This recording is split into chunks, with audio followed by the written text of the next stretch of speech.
रात का समय था। सितंबर का महीना, हल्की हल्की ठंडी हवा बह रही थी, लेकिन उसके साथ एक अजीब सी नमी भी घुली हुई थी। गांव भटोली के बाहर फैले जंगल में पत्तों की सरसराहट इतनी साफ सुनाई दे रही थी, मानो कोई धीरे धीरे कदम रखकर चल रहा हो। गांव भटोली वैसे तो शांत इलाका था, लेकिन पिछले 2 महीने से यहाँ के लोग अजीब सी बेचैनी महसूस कर रहे थे। कई बार रात को लोगों ने सुना कि जंगल के उस पार से किसी औरत की चीखें आती है। कोई कहता है लोमड़ी की आवाज़ है, तो कोई कहता नहीं, ये इंसान की चीख है। लेकिन असलियत कोई नहीं जानता। अगर आपको रात के सन्नाटे में किसी औरत की चीखें सुनाई दे और चारों तरफ खूब अंधेरा हो, तो क्या आप यह जानने की कोशिश करेंगे कि वह कौन है? इस कहानी का मुख्य किरदार है राघव। चलिए राघव के नज़रिए से इस कहानी को सुनते हैं, लेकिन उससे पहले आप लोगों से एक गुजारिश है, आप लोग इस वीडियो को लाइक ज़रूर कर दीजिएगा। 28 साल का एक साधारण युवक पढ़ाई के बाद शहर में नौकरी करता था, लेकिन माँ की तबीयत खराब हो जाने के कारण उसे गांव लौटना पड़ा। गांव में लौटकर उसने खेती संभाल ली और माँ के पास रहने लगा। राघव निडर इंसान था। बचपन से ही वह किसी भी अंधविश्वास पर आसानी से विश्वास नहीं करता था, लेकिन गांव के लोग उसे लगातार डराने लगे। रात को खेत में मत जाना, जंगल की तरफ बिल्कुल मत जाना। अगर तुम्हें किसी औरत की रोने की आवाज़ सुनाई दे तो पलटकर मत देखना। राघव इन सब बात को हंसकर टाल देता था। एक रात लगभग 11:45 पर राघव अपने खेत में पानी देने गया। आसमान काला था, बादल छाए थे और चांद कहीं नहीं दिख रहा था। खेत तक पहुंचने के लिए उसे जंगल के किनारे वाली पंगड़ी से गुजरना पड़ता था।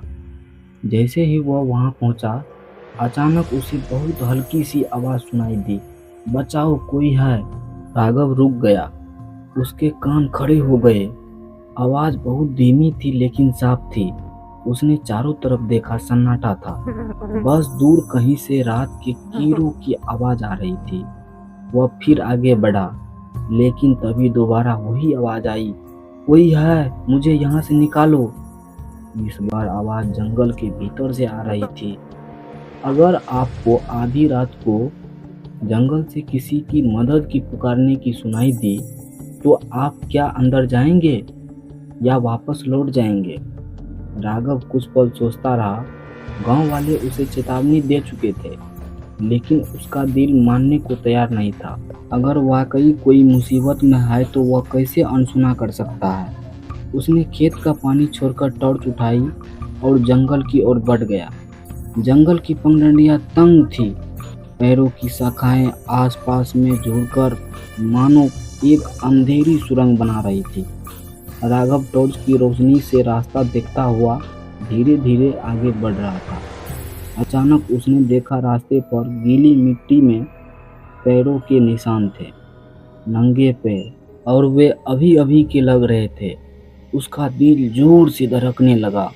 तो क्या वाकई कोई औरत फंसी हुई है? रात के अंधेरे में अगर आपको ताज़ा पैरों के निशान मिल जाए तो आप क्या करेंगे? उनका पीछा करेंगे या वापस लौट जाएंगे? राघव ने पैरों के निशान का पीछा किया। करीब 10 मिनट तक वह जंगल में चलता रहा। अचानक उसकी टॉर्च की रोशनी एक पैर पर पड़ी। वहाँ लाल रंग का दुपट्टा फंसा हुआ था, जैसे किसी ने भागते भागते छोड़ा हो। उसी वक्त फिर आवाज़ आई, बचाओ कोई है।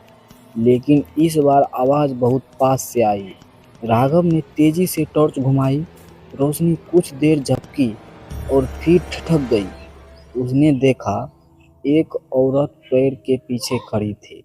लंबे खुले बाल, सफ़ेद सलवार कुर्ता और चेहरा टॉर्च की रोशनी में बिल्कुल साफ नहीं दिख रहा था। औरत होले से बोली, मुझे यहाँ से निकालो, वो लोग मुझे मार देंगे। अगर आपके सामने आधी रात को कोई अजनबी औरत अचानक प्रकट हो जाए तो क्या आप उसकी मदद करेंगे या भाग खड़े होंगे? राघव ने हिम्मत करके पूछा, आप कौन हैं और यहाँ अकेली क्यों है? औरत रोने लगी, मुझे बंद करके रखा गया था। मैं भाग निकली हूँ, लेकिन वह मुझे पकड़ लेंगे। तुम मुझे गांव तक छोड़ दो। राघव का दिल पिघल गया। वह बोला, चलो मैं तुम्हें गांव तक छोड़ देता हूँ। दोनों साथ चलने लगे, लेकिन जैसे जैसे वो चलते, राघव को कुछ अजीब लगने लगा। औरत के पैर जमीन को छू ही नहीं रहे थे। चलते चलते उसके कपड़ों से अजीब सी बदबू आ रही थी, जैसे सड़ी हुई मिट्टी की। और सबसे डरावनी बात, जहाँ जहाँ वो औरत कदम रखती, वहाँ जमीन पर गीले काले धब्बे पड़ जाते। राघव के माथे पर पसीना आ गया। अगर आपके साथ चल रहा इंसान असल में इंसान ही ना हो तो आप क्या करेंगे? राघव ने धीरे से टॉर्च उसकी तरफ घुमाई। इस बार रोशनी सीधी उसके चेहरे पर पड़ी और फिर राघव का खून जम गया। उसके सामने खड़ी औरत का चेहरा इंसानी नहीं था। आंखें बिल्कुल काली, न पुतली न सफ़ेदी। चेहरे पर गहरे नीले काले निशान, जैसे किसी ने रस्सी से कसकर गला घोंटा हो, और होंठ फटे हुए जिनसे काला पानी टपक रहा था। औरत अचानक ठाका मारकर हंसी। तुम्हें भी मैं यहीं रख लूंगी जैसे बाकी सबको रखा है। राघव चीख पड़ा और पीछे हटने लगा, लेकिन उसने देखा कि अब जंगल का रास्ता गायब हो चुका है। चारों तरफ सिर्फ अंधेरा और वही औरत। और फिर पीछे से कई और परछाइयां उभर आई। सबके चेहरे वैसे ही सड़े गले, सबकी आंखें काली। राघव ठिठक कर खड़ा था। उसके चारों ओर वे भयानक औरत जैसी आकृतियां धीरे धीरे घेरा बना रही थी। हर एक का चेहरा सड़ा गला, आंखें गहरी काली और होंठों से काला गाढ़ा तरल टपक रहा था। राघव ने टॉर्च जमीन पर दे मारी। टॉर्च बुझ गई। अब सिर्फ अंधेरा और उनकी धीमी धीमी खरखराती सांसें।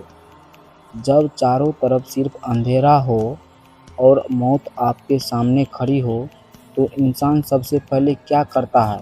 भागने की कोशिश या प्रार्थना? राघव ने अचानक पूरी ताकत से एक तरफ धक्का देकर भागना शुरू किया। पैर कांप रहे थे, लेकिन उसने पीछे मुड़कर नहीं देखा।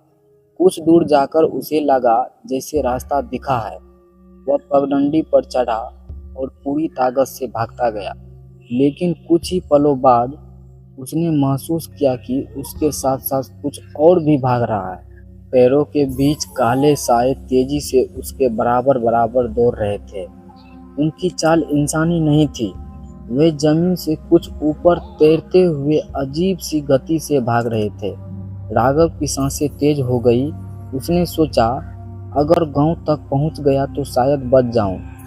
लेकिन अगर जिस रास्ते से आप भाग रहे हो वही रास्ता अचानक बदल जाए तो आप क्या करेंगे? कुछ ही देर में राघव को एहसास हुआ कि वह चक्कर काट रहा है। जिस पैर के पास लाल दुपट्टा फंसा था वह फिर सामने आ गया, यानी वह उसी जगह लौट आया था। पीछे से वह डरावनी हंसी दोबारा गूंजी। तुम यहाँ से निकल नहीं सकते। राघव ने घबराकर जमीन पर एक पत्थर उठाया और चारों तरफ देखने लगा। तभी उसकी नज़र पड़ी जंगल के बीचों बीच एक पुराना कुआं था। कुआं बहुत गहरा लग रहा था और उसके चारों ओर अजीब सी गंध फैली हुई थी। राघव ने टॉर्च दोबारा जलाने की कोशिश की। टॉर्च जल गई और जैसे ही रोशनी कुएं में पड़ी, उसने देखा कुएं की दीवारों से हाथ बाहर निकले हुए थे। कई हाथ, कुछ आधे सड़े हुए, कुछ सिर्फ हड्डियां। वो हाथ कुएं के बाहर निकलने की कोशिश कर रहे थे।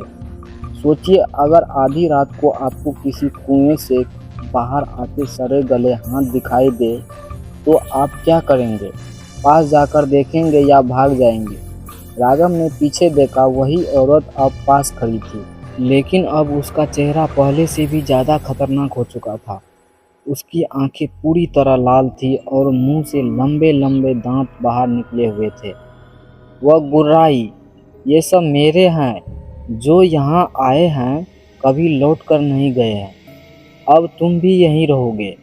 राघव का गला सूख गया। उसने डरते डरते पूछा, तुम कौन हो? औरत ठहाका मारकर हंसी। मैं वही हूँ जिसे गांव वाले ने कभी धोखा दिया था। मुझे मारकर इसी कुएं में फेंक दिया गया। लेकिन मेरा बदला अभी पूरा नहीं हुआ।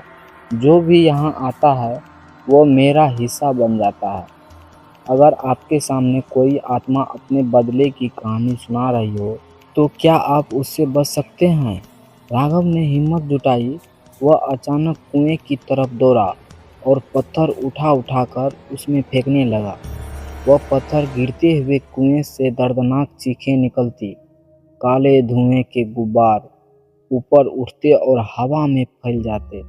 औरत चीख पड़ी, रुक जाओ, नहीं तो तुम्हें जला दूंगी। लेकिन राघव रुकने वाला नहीं था। उसने पूरा जोर लगाकर कुएं के पास रखी बड़ी चट्टान को धकेल दिया। चट्टान धड़ाम से कुएं में गिरी और उसके गिरते ही पूरा जंगल दहाड़ की तरह गूंज उठा। एक पल में सब आवाजें बंद हो गई, साए गायब हो गए, औरत भी कहीं नहीं दिखी। सिर्फ चारों ओर भयानक सन्नाटा। राघव जमीन पर बैठ गया।